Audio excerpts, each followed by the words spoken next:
Os retirantes vêm vindo com trouxas e embrulhos.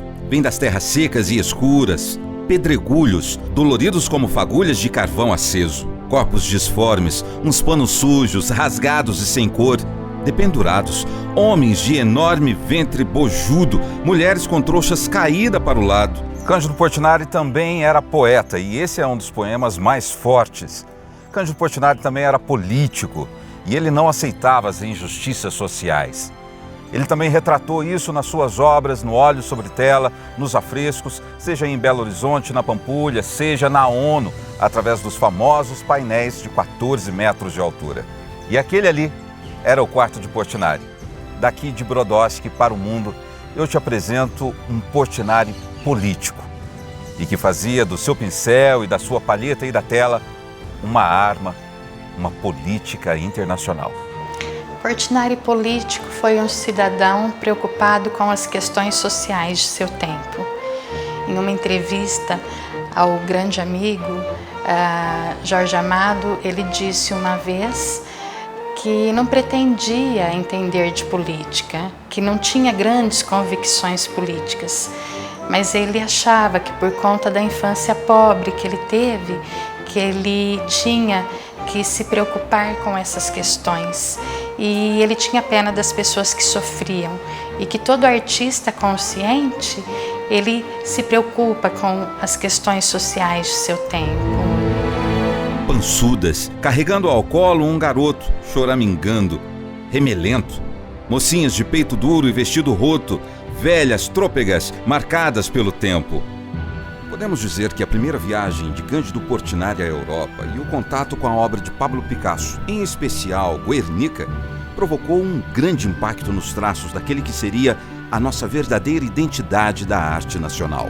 Olha, o Portinari, nessa época, foi uma época em que ele se autoexilou, para não correr o risco de ser exilado do país.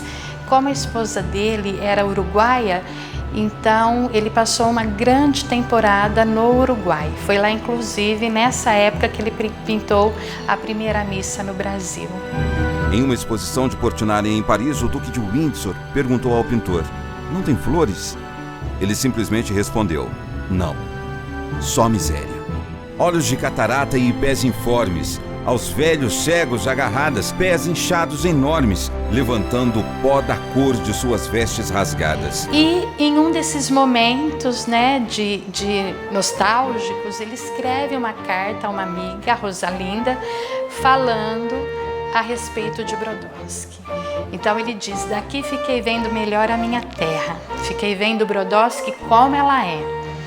E lá no final da carta ele escreve dizendo que quando ele voltar, ele vai pintar aquela gente, com aquela roupa e com aquela cor. E foi isso realmente que ele fez até o final da vida. Porque a gente consegue ver na obra de Portinari, em toda a sua produção plástica e poética, a paisagem de Brodowski. Sim, eu não sei, mas eu sei que eu estava sentado aqui em cima aqui da mureta, e ele do quarto dele aí, ele me desenhou. Aí saiu eu. Um menino de Brodowski. Um dos meninos de Brodowski. No rumor monótono das alparcatas, há uma pausa. Cai no pó a mulher que carrega uma lata d'água. Só há algumas gotas. Dá uma só. Portinari viveu e viu as maiores crises do seu tempo. A queda da Bolsa de Nova York em 1929 e a falência dos grandes fazendeiros de café. A Revolução Constitucionalista de 1932 e a Segunda Grande Guerra. A obra Guerra e Paz expressa a maturidade artística de Portinari. Ele mesmo disse que aquele apogeu seria a sua contribuição para a humanidade. E é considerado aí o grande legado do artista. Foi executado por intermédio do Itamaraty, por uma série de condições que a situação política na época impôs. Não vai arribar. É melhor o marido e os filhos ficarem. Nós vamos andando.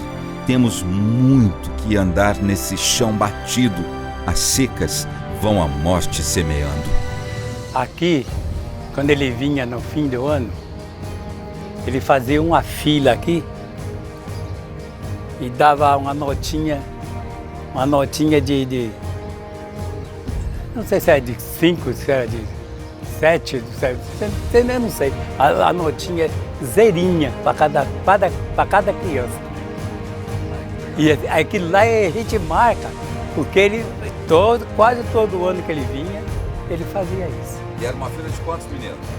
A filha aqui era a cidade pequenininha ainda, né?